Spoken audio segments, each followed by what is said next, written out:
Well, I had an interesting trip to the city today. My poor Ranger. As you can see, it's got some mixed matched wheels on it. It's actually got, like, those are caravan wheels. That's my spare. It's actually a Bronco rim. I got a CRV rim on the other side. With COVID and everything, I didn't bother going to a tire shop and getting all the wheels changed over. Just some tires that I collected up for the truck.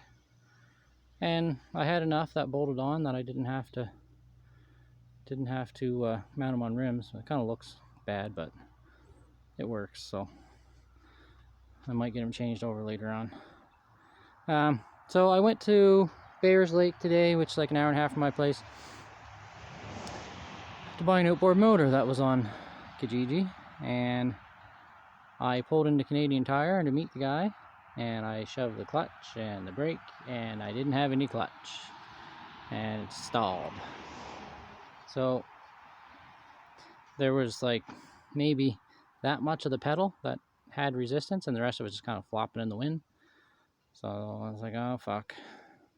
So anyway, I bought the outboard, and I'll show you that in a second. So I drove all through Bears Lake back to the highway without a clutch. So you just start it in gear, and you have to match the engine RPMs with the transmission. It's kind of a pain in the ass, and every time you fuck up, you got to start over.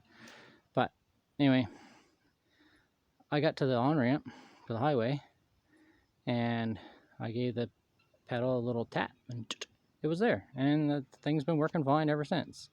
You know, it just decided to stop working at the worst time it could possibly stop working. So I gotta kind of stay close to the house, and I think I need a slave cylinder. Anyway, that's the truck. We'll look at this outboard. So it's a 1961 Gale 5 horsepower Triple E, and there it is right there. And I paid $160 for it, and I got a little tore apart. These are the two coils that I've already changed. The only reason I bought that is because I happen to have two OMC coils for the 1960s, 70s models. So Gale, if you're not familiar, is OMC, which is Johnson, Evinrude, and a dozen other companies. Sorry for the shoddy camera work. I'm just going to try and set this cover on so you can see what it's supposed to look like.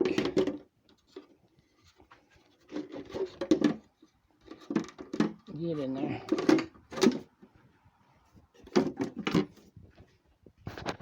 So there. Doesn't actually say 5 horse on it. So the fellow I got this from, his grandfather bought it new in '61.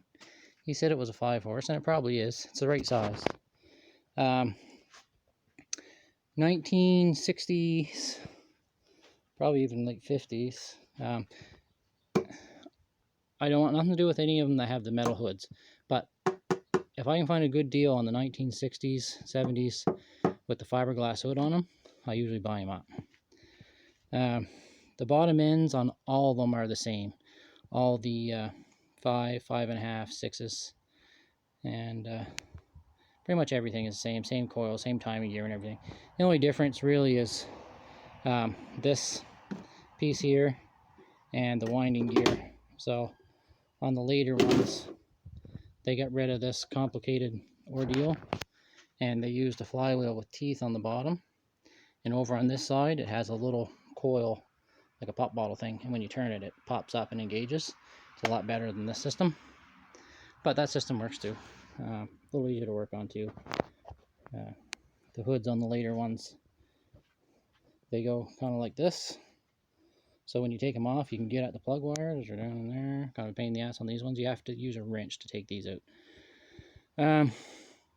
Yeah, so I changed the wires. I didn't touch anything else, or the coils. I never touched anything else. It tried to start, it kind of kicked and sputtered, and I didn't get too much more information from the guy because I was a little concerned about the truck and unhappy about that. But I'm going to pull it back apart tomorrow, check the points, condensers, and all that, and I'm sure it'll start right up. So anyway, I'll post some more info on this when I get that done. And the Honda that I'm using on my boat, find my boat, there it is. We're still picking up dirt in the carburetor. I put a filter on it. So here's the deal with this. I'm not going to take this apart, but carburetor's here. fuel pump is right on the back. It works off a vacuum. So your fuel line comes in here, through the fuel pump, to the carburetor.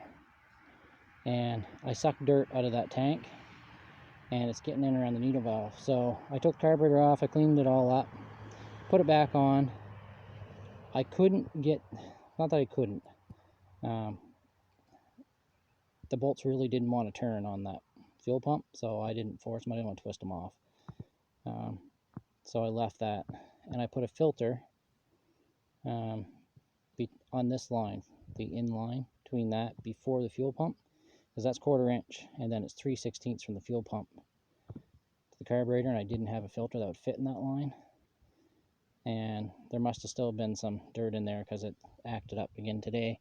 I had to drain the carburetor. It's not a big deal. You pop the hood off, there's a little button on the side, you turn it, drains the bowl.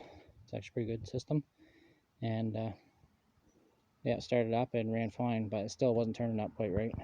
And it was real foggy today, and you can see my prop is real shiny because I was screwing around with the motor. I was setting backwards, so I wasn't watching where I was going. And my father was in the front seat, and he was saying, go that way, offshore. And I said, no, I don't think that's offshore. Oh yeah, and he can't see very good anyway. So I was pretty sure that offshore was that way, the way I was going. So anyway, we turned 180 and we hit in and ran right aground in the fog. So anyway, that's why the prop's a little shiny. Shined her up on some sand today. But didn't seem to hurt the fuel pump or the water pump. Anyway, that's all I got for today, guys. I'll keep you updated once I get everything figured out.